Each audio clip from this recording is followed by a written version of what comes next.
Okay, so it's again, as I kind of started the last video, chapter 70. It is the next day after I published that chapter 70. It kind of in the end of that, I told you that there were some things that I had to do. Um, Shocks, figuring out the shock hangers and how it's going to be positioned in the ride height and panhard bar that's going to go across the from the top of the axle to prevent the shift with air suspension of the axle or frame in a sideways motion. One of the other things that I had mentioned is the height of the airbag. And I have been keeping kind of like a journal or notes on things. So if I went back in my notes and back in 1922 when I had picked up the airbags, the end of 11/8 of 22, I'd picked up the airbags and I had marked down here the airbag number and the specifications on it. Extended, it will go out to 22 inches. Compressed, it'll go down to 5.9 inches. So I have, when I had set this in the video of chapter 70, I had told you I had picked it up 3 inches. It's extended 15 inches up. So theoretically, there's 7 more inches that I can get out of that. So what I'm going to do is take a what I'll do is I'll set up a camera, the camera that's on like the tripod, and extend it out using the air compressor. Extend it out, see if it will actually, in fact, go out to 22 inches, and then kind of figure out where I'm going to be as far as the ride height. I tell you the truth, looking at the frame now, you have to understand there is a drain grate in the floor. So the floors in my shop are pitched from the outside back to the grate and pitched from the middle where the lift is back to the grate. So the truck is now sitting on a pitched floor with the back end kind of towards the, or closest to the grate, which is the lowest spot in this part of the shop, and the front of the truck being up at the one of the highest points of the shop. So I have to take that into consideration. But all of that taken into fact, I kind of like the way it is sitting right now. So maybe I'll keep that 15 inches as the ride height, but I do want to pump it up, see if it will in fact go up to the 22 inches so that I know exactly what's going on with this. So this is the start of chapter 71 of the haul truck build. So I just left off talking about the rear suspension and the airbag height. Another scenario into the ride height of the back in relationship to the entire truck is the front. I have leaf spring suspension in the front of the truck, and what I would have liked to have done is put airbags. And I had these airbags, there's 2 of them. I don't remember exactly why I had bought them to begin with. I think it might have been me trying to incorporate airbags into the trailer suspension problems, the issue with the trailer bounce. I might have bought them for that. But what the point is I would like to add airbags to the front of the truck also. Now I have this one. This is the right-hand side of the front of the truck. I have that one sitting in there, and it would work in there. But when you get over to the left-hand side of the truck, there could be an issue. And what I'll do is I'll take you over there and show you what the issue could be. So let me shut you off and I'll bring you back over there. So over on the left-hand side, the driver's side of the truck, what the issue is, and I don't have the airbag sitting in there right now. On the other side, it sits in between the top of the leaf spring U-bolts and the bottom of the frame rail. But what the issue is over here is this is the air compressor on the back on the 8.3 Cummins. But what there is on the back side of that air compressor, where you see that bolt right there, is this hydraulic pump. It goes on there. Now, there is a possibility I might not need that hydraulic pump. So that I could just probably make a plate and block that where it goes on the backside of the air compressor. I could block that off and never install that hydraulic pump. But the problem is, and this is kind of where it gets complicated, this truck, this 74 Ford F750 was offered with manual steering or power steering. This truck came with manual steering. Now, I'm not sure that I want to keep it that way. I'm not really sure. I can't tell you how much. Well, to begin with, everything is power steering now. So everybody is used to power steering now. When we talk about old conventional non-power steering, people think,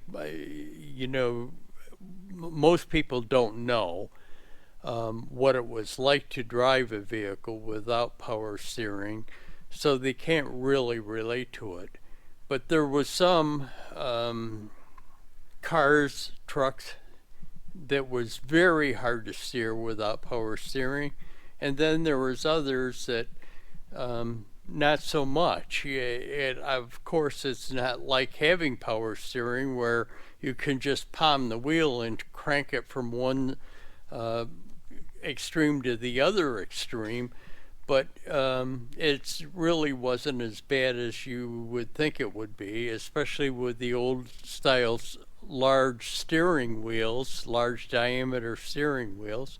It really wasn't that hard. Now, in a position of hauling stuff and having to back up a trailer, getting into tight positions or backing up into tight positions, it surely would be very nice to have power steering. Now, can I adapt power steering to this? Yeah, but it'd probably be a hydraulic unit, and then the hydraulic pump would come back into play again. So I've got to figure that out. But the whole point is that airbag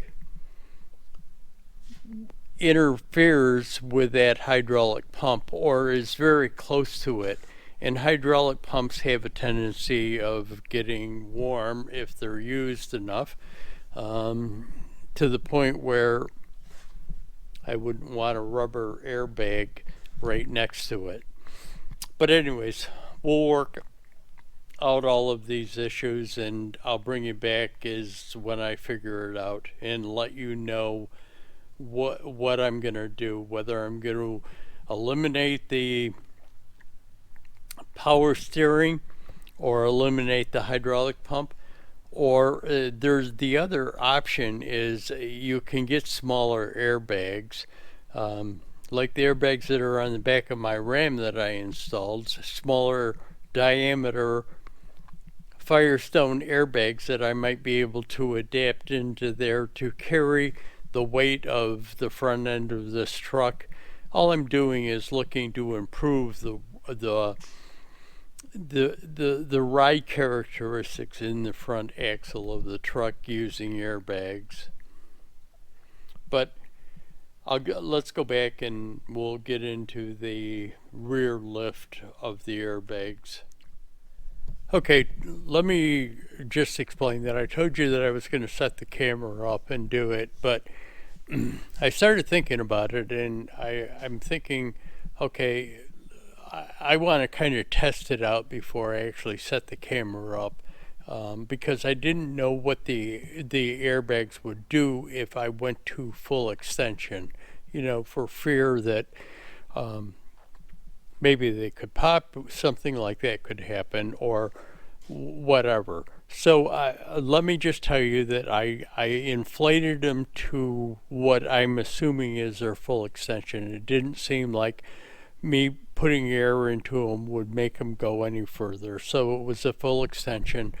What they said was that it would go up to 21 inches. I only got it to go to 20 inches, and that's measuring from the bottom, the plate that it rests on, to the top of the silver plate on the top, and that was 20 inches. It raised, originally I had it 3 inches off of the jack stand. That was at a 15-inch extension. When I went up to 20, it came up to 6.5 inches off of this jack stand. So then, once I had done that, I started letting the air out, and nothing was happening. Like didn't seem to be collapsing or lowering back down again. But what I did is I didn't have a tool to pull the core out of the Schrader valve, but I stuck a pin in there and lowered it out, and it seemed like it got almost to the point where the air pressure coming out of the thing was hardly nothing, and that's when it started actually going back down again. So again, the weight that having weight onto the back of this truck is going to affect the how the airbags work as far as filling up but basically allowing pressure to come back out of them. That's going to have a big effect on it. But what I will do is I will set that camera up and show you as I do it. I kind of dropped it back down here. Probably what I'm going to do is actually take the jack stands out from under it or lower it down and let the air out all the way to see what the bottom extension is going to go back down to. Again, I had said that I even forgot what they said now was the lowest point on it, but what I'm going to do is drop them down, drop the jack stands down, and let all of the air out to see how low it goes. But before I do that, I'm going to set the camera up and show you me raising it up off of it again, and then I'll come back to you after that and let you know what the other thing turns out to be if I take the jack stands out and let all of the air out, how low it's going to go down. But again, this whole thing is all contingent upon being weighted in the back. I need to be weighted in the back to get the airbags to function kind of the way they're intended to function, about letting air out, putting air in, but I also need weight on the back of this thing for traction in the winter too. Now, I realize that most of the time if it gets used, it's going to be used with a trailer being loaded onto it, but when the trailer is not loaded, there's not really a lot of tongue weight onto the truck anyways. So, but again, let me bring you back instead of all of this talking bullshit.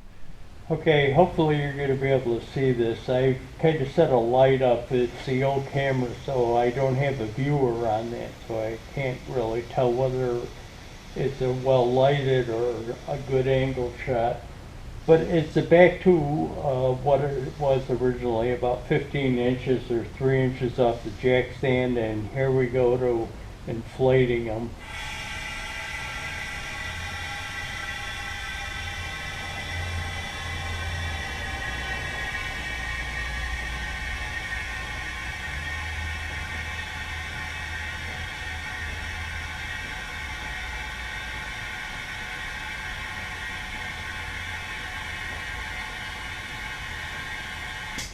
And that's about where they stop, or about the 6.5 inches, or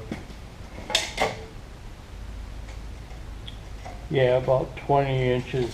Maybe I can get a little more out of it.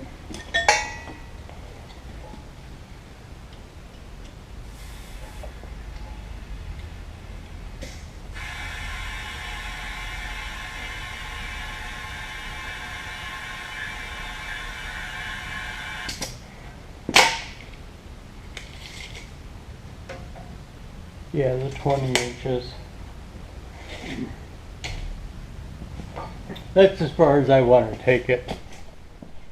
So ironically, that original distance that I had put into those airbags, bringing it up 3 inches off of the jack, or having that 15-inch raise in the airbag, that I just picked randomly, happens to be the midpoint of where the extended distance up and the distance down that I want the airbags to travel. I know the distance down that I told you isn't quite the distance of the total drop of the airbag, but the problem of it is when I took it down, it creates an angle of the airbag in relationship to the plane of that plate.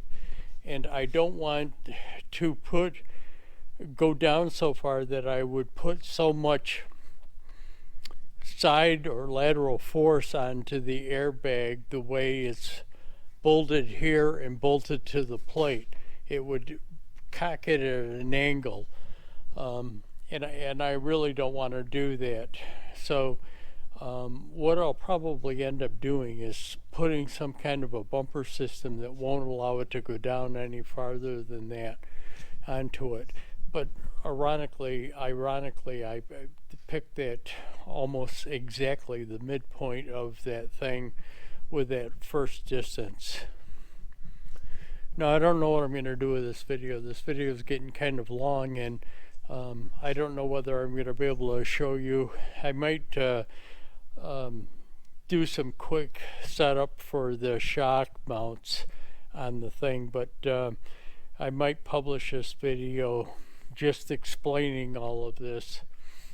So I'm probably going to close out this video with this clip. What I've been doing is kind of trying to work on the shocks, installing the shocks. And what the issue was, if I put the shocks straight up and down, the travel distance